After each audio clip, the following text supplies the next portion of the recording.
You know, for decades, you've probably planned for retirement financially. You've saved, you've invested, you've absolutely counted down the days. But here's a question.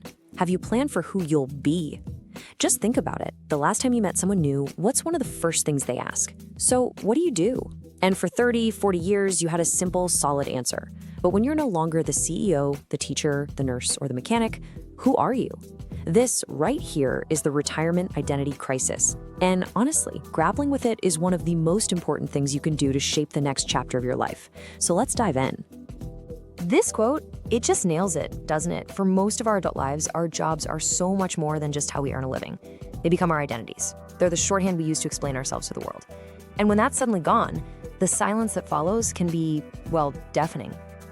It's this quiet, internal struggle that often shows up long after the farewell party is over, a kind of crisis that, for some reason, nobody ever really warns you about.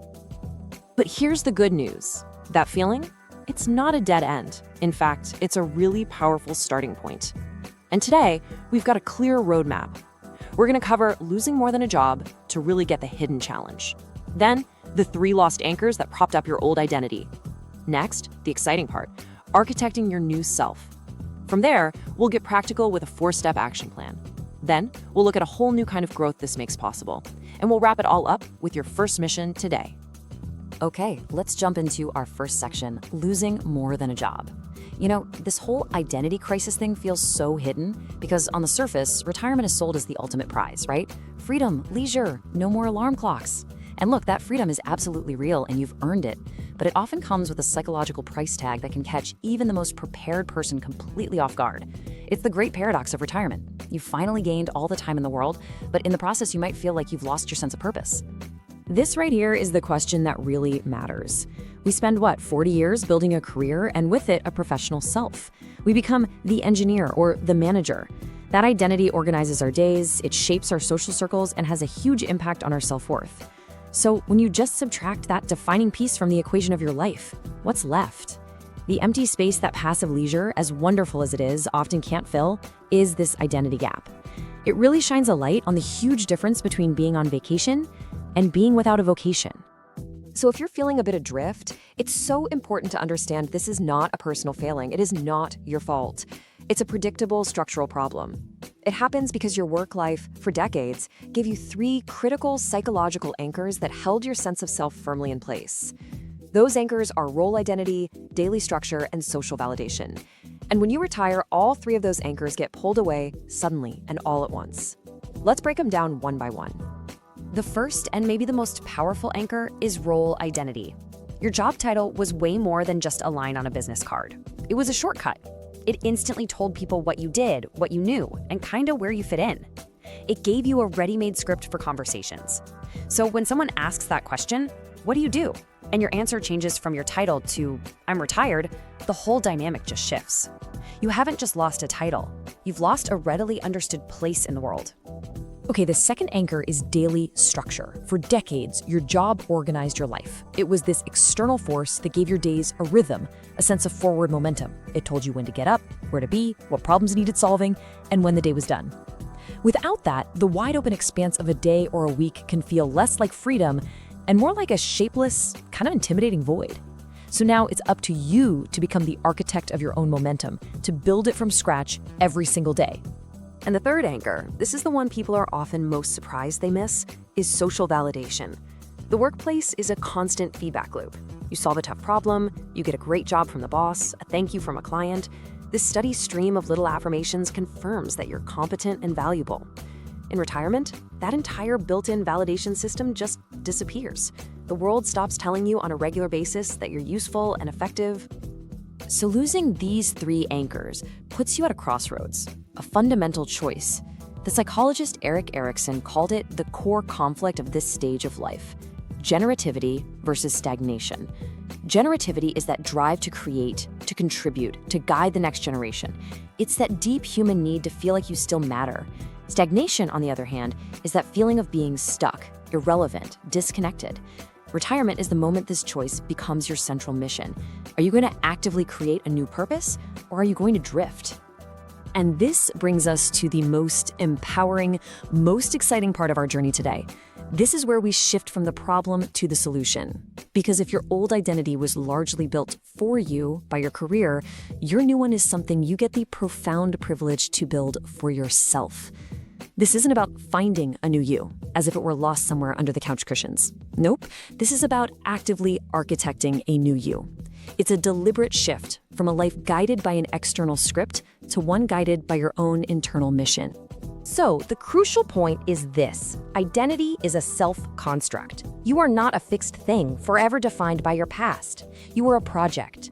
And retirement gives you the three things you never had enough of before: the time, the freedom, and the wisdom to become the chief architect of that project. This is the single most powerful idea to take away. You have the power to consciously and deliberately decide who you want to be next. And this slide, it's basically the foundation of your new architecture. A resilient, fulfilling, post-career identity is built on two core pillars. On the left, you see the mastery pillar. This is all about your internal world. It means picking a new complex skill to learn, like playing an instrument, learning a language, maybe even coding. This rebuilds your sense of competence from the inside out. Then on the right, you have the contribution pillar. This is about your external world. It means finding ways to give your wisdom away by mentoring a young person, volunteering for a cause you love, whatever it is. Together, these two pillars powerfully replace the purpose and validation you lost from your job. Okay, so we get the problem and we have the solution. But how do we actually do it? How do we turn these big ideas into real life? Let's get practical and look at a simple 4-step action plan. And I want to be super clear. This isn't about overwhelming yourself. This is about taking small, intentional, structured steps to begin the really beautiful work of construction. Here's your blueprint, just 4 simple steps. First, you're going to write a personal retirement mission statement. That one act clarifies your new purpose. Second, you schedule what we call a competence hour into your week. This is protected time for your mastery skill. Third, you actively look for a legacy transfer role, like mentoring, to build that contribution pillar. And fourth, you build a new support system by joining 2 social groups, one centered on your mastery skill and another around your contribution activity. Now, let's zoom in on step 2, that competence-building hour, because the science here is just amazing. This isn't just about casually dabbling. This is about scheduling 30 to 60 minutes a few times a week for focused, deep practice on a challenging skill. Why? Because that deliberate effort does something incredible in your brain. It reinforces neuroplasticity, your brain's physical ability to grow new connections. You are literally keeping your brain young and flexible, and it gives you tangible proof of your ability to grow, which is the absolute bedrock of confidence. And that confidence leads us to the long-term view. See, this process of architecting a new self, it's not a short-term fix for boredom. It is a profound, new kind of personal growth. It's about consciously trading the external validation of a paycheck for the much deeper, more lasting satisfaction of a self-directed life. So in that light, the struggle of losing your old identity isn't a crisis to be afraid of. It's the very catalyst you need to create a more authentic one. And if you're feeling even a little bit intimidated by the idea of learning something totally new or building an identity from scratch, let this be your reassurance. Your brain isn't just capable of this change, it is primed for it. The science is crystal clear. Neuroplasticity is active at every single age. Your brain wants this challenge. It thrives on new learning. You are biologically equipped to succeed at this very task. And the rewards for doing this work? Oh, they are immense. They go so far beyond just staying busy. We're talking about sustained mental acuity, keeping your mind sharp for the long haul. We're talking about a deep sense of personal autonomy, that incredible feeling that you are truly the author of your own life. And ultimately, study after study shows this path leads to significantly higher overall life satisfaction.